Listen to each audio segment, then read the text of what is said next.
जुकाम एक आम इन्फेक्शन है। हर किसी को साल में 2-4 अटैक नजल जुकाम के होते हैं। छोटे बच्चों में 12 अटैक भी हो सकते हैं। नजल जुकाम ज्यादातर सर्दी के मौसम में इसलिए होता है क्योंकि सर्दी में लोग खिड़कियां बंद करती हैं।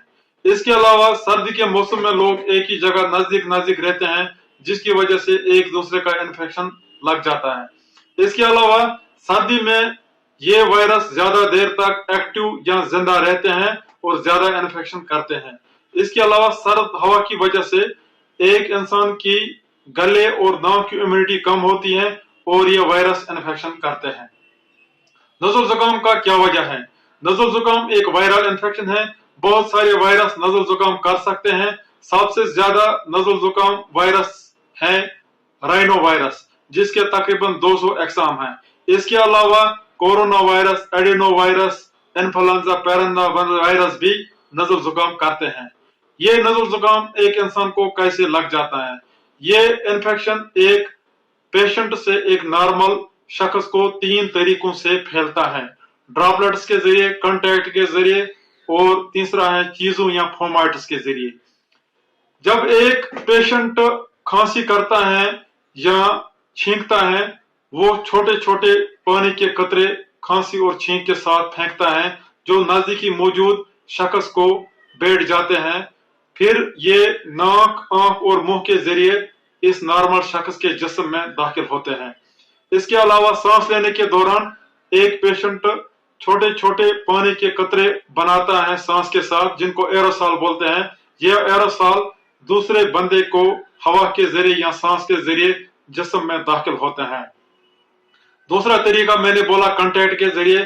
जब एक नॉर्मल शख्स एक बीमार शख्स से हाथ मिलाता है या उसको हाथ से टच करता है किसी जगह, तो उसके हाथ पे ये वायरस आ जाते हैं। बाद में ये नॉर्मल शख्स हाथ को नाक, आंख या मुंह तक पहुंचाता है और इन वायरस को वहां पे डिपॉजिट करता है। बाद में ये वायरस जिस्म में दाखिल होते हैं। तीसरा तरीका है चीजों के जरिए।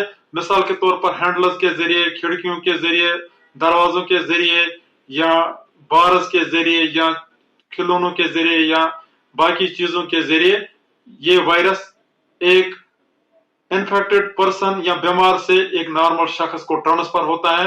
हाथ को ये वायरस बैठता है इन चीजों से, तो हाथ जब नाक, मुंह या हाथ आंख तक जाता है तो ये वायरस वहां पहुंच जाता है। ये वायरस जिस्म में दाखिल होके मल्टीप्लाई होते हैं। इसके बाद 12 घंटे से 72 घंटे के बाद ये वायरस अपने सिम्टम्स दिखाता है। मैक्सिमम पेशेंट्स को पहले पहले नाक से पानी सा बहता है, पानी जैसा खिन्नी या म्यूकस। बाद में ये म्यूकस मोटा होता है, सफेद, येलो और ग्रीन कलर इख्तियार कर लेता है। येलो और ग्रीन का कलर का मतलब बैक्टीरियल इन्फेक्शन नहीं है, ये वायरल इन्फेक्शन की वजह से ही येलो और ग्रीन हो जाता है। किसी किसी को पहले गले में खराश होता है, लेकिन मैक्सिमम पेशेंट्स को दूसरे दिन गले में खराश होता है। नज़ल जुकाम में बुखार, ठंड लगना, बदन दर्द, सिर दर्द, भूख न लगना और थकावट किसी हद तक ही होता है। ये चीज ज्यादा नहीं होते हैं। किसी को ये बिल्कुल ही नहीं होते हैं, किसी को ये थोड़ा थोड़ा होता है। अगर ये चीज ज्यादा होंगे तो फ्लू का खतरा ज्यादा है। बहुत सारे पेशेंट्स को 2-4 दिन के बाद खांसी होती है, जो कि खुश्क खांसी होती है। 10% पेशेंट्स में खांसी 20 दिन भी रह सकती है रिएक्टिव एयरवे डिजीज की वजह से। सिगरेट पीने वालों में नज़ल जुकाम ज्यादा देर तक रहता है। नज़ल जुकाम से क्या प्रॉब्लम्स हो सकती हैं? नज़ल जुकाम से कान का इन्फेक्शन हो सकता है, कान से पस आ सकता है 30% लोगों में। नज़ल जुकाम से 13% पेशेंट्स में साइनोसाइटिस हो सकता है। इसके अलावा अगर किसी को अस्थमा तकलीफ है, उसको अस्थमा अटैक ट्रिगर हो सकता है।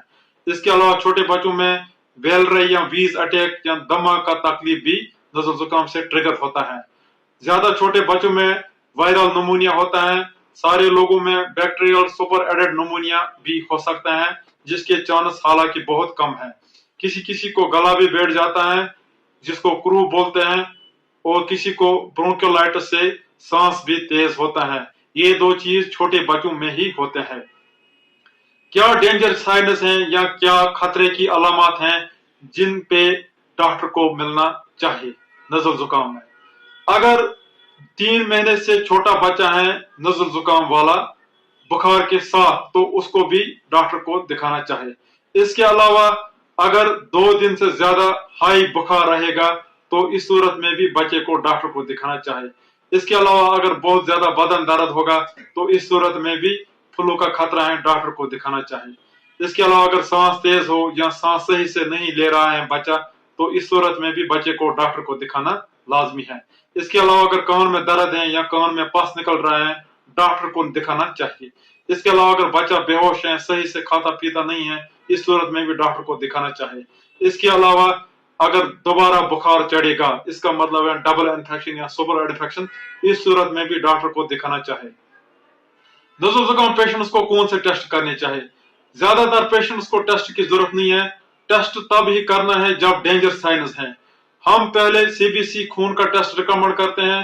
फ्लू सस्पेक्टेड पेशेंट्स को हम flu test, rapid test advice करते हैं। इसके अलावा अगर हम किसी को सांस तेज लग रहा होगा, निमोनिया जैसा होगा, तो उसको हम एक्सरे एडवाइस करते हैं। नज़ल जुकाम पेशेंट्स को क्या फर्स्ट एड है, क्या करना चाहिए? नज़ल जुकाम पेशेंट्स को स्कूल या ड्यूटी छुट्टी करनी चाहिए, उनको घर में अलग बैठना चाहिए। इससे और लोगों को और घर वालों को इन्फेक्शन नहीं लगेगा। इसके अलावा नज़ल जुकाम पेशेंट्स को मास्क लगानी चाहिए ताकि बाकियों को ये वायरस न फैले। इसके अलावा खांसी करते वक्त, छींकते वक्त नज़ल जुकाम पेशेंट्स को नाक और मुंह किसी कपड़े से कवर करना चाहिए ताकि थूक के छोटे छोटे कतरे नजदीक मौजूद लोगों को न लगे और वायरस स्प्रेड किसी हद तक रुक जाए।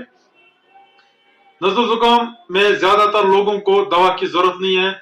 जब सिम्टम्स ज्यादा हैं तब ये दवा खाना चाहिए। नज़ल जुकाम के लिए हम एंटीहिस्टामिन्स या एंटी एलर्जिक दवा देते हैं। अगर किसी को बुखार है तो पैरास्टामोल देते हैं। अगर किसी को सर दर्द, बदन दर्द है तो पैरास्टामोल काफी है। अगर किसी को गले में ज्यादा दर्द है तो उसको दर्द की दवाई या एनेस्थेटिक्स देते हैं। छोटे बच्चों में जब नाक बंद होती है उनको हम सलाइन नेजल ड्रॉप्स डालते हैं, उसके बाद नाक साफ करते हैं। किसी किसी को बेबी नोज सक्शन बल्ब से सक्शन करके नाक साफ करनी पड़ती है। अगर किसी को इसके बाद भी नाक बंद है तो वो डिकंजेस्टेंट नेजल ड्रॉप्स डाल सकता है। नज़ल जुकाम में 1 साल तक होम रेमेडी नहीं देनी चाहिए। 1 साल तक खांसी के लिए हनी या शहद भी नहीं देना चाहिए। 1 साल के बाद दे सकते हैं। खांसी का दवा भी ज्यादा नहीं देना चाहिए। खांसी का दवा तब देना चाहिए जब ज्यादा खांसी होगी। 6 साल से कम बच्चों को खुद दवा नहीं देना चाहिए। 6 साल के बच्चों को डॉक्टर के पास लेना चाहिए। जो डॉक्टर दवा रिकमेंड करेगा वही दवा देना चाहिए। इसके अलावा जिंक का थोड़ा बहुत इसमें रोल है अगर हम पहले दिन से ही शुरू करेंगे। नज़ल जुकाम पेशेंट्स को अंधाधुंध इन्फेक्शन की दवाई या एंटीबायोटिक नहीं खाना चाहिए क्योंकि एंटीबायोटिक वायरस पे काम नहीं करता है। एजिथ्रोमाइसिन और एमोक्सिलिन नज़ल जुकाम को नहीं खाना चाहिए। नज़ल जुकाम के लिए कोई भी एंटीवायरल नहीं है। इन्फ्लुएंजा के लिए एंटीवायरल है, लेकिन जब डॉक्टर इन्फ्लुएंजा डायग्नोज करेगा तभी एंटीवायरल खाना चाहिए। नज़ल जुकाम से बचने की क्या एहतियाती तदाबीर हैं? नज़ल जुकाम से बचने के लिए लोगों को ओवर क्राउडिंग नहीं करना चाहिए। खिड़कियां दिन में खोलनी चाहिए, ताजा हवा आना चाहिए, वेंटिलेशन सही से रहना चाहिए। ज्यादातर लोगों को एक ही जगह नहीं बैठना चाहिए। इसके अलावा अगर किसी शख्स को नज़ल जुकाम है उसको छुट्टी करनी चाहिए, उसको घर में बैठना चाहिए अलग, ताकि बाकियों को यह इन्फेक्शन नहीं लगे। इसके अलावा नज़ल जुकाम पेशेंट्स को मास्क लगानी चाहिए ताकि इन्फेक्शन स्प्रेड कम हो जाए। इसके अलावा खांसी करते वक्त, छींकते वक्त नाक और मुंह पे कपड़ा रखना चाहिए ताकि नजदीकी मौजूद लोगों को वायरस न बैठे।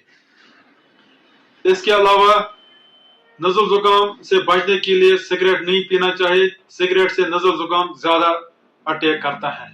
इसके अलावा एक इंसान को तंदुरुस्त रहना चाहिए, अपना वजन अच्छा रखना चाहिए, ज्यादा नहीं रखना चाहिए, एक्सरसाइज करना चाहिए, ताजा सब्जियां मेवे खाना चाहिए, हेल्थी डाइट खानी चाहिए, ताकत का दवा भी खाना चाहिए। नज़ल जुकाम से बचने के लिए वैक्सीन नहीं है क्योंकि बहुत सारे वायरस हैं और उनके टाइप्स हैं اتنے سارے ٹائپس ایک ہی ویکسین میں انکلوڈ کرنا ممکن نہیں ہے۔ فلو سے بچنے کے لیے ویکسین ہے۔ فلو ایک الگ قسم کا انفیکشن ہے، وہ نزل زکام سے زیادہ خطرہ اور زیادہ تیز ہوتا ہے۔ امید ہے آپ کو ویڈیو پسند آیا ہوگا۔ ویڈیو کو زیادہ سے زیادہ شیئر کرو۔ اللہ حافظ۔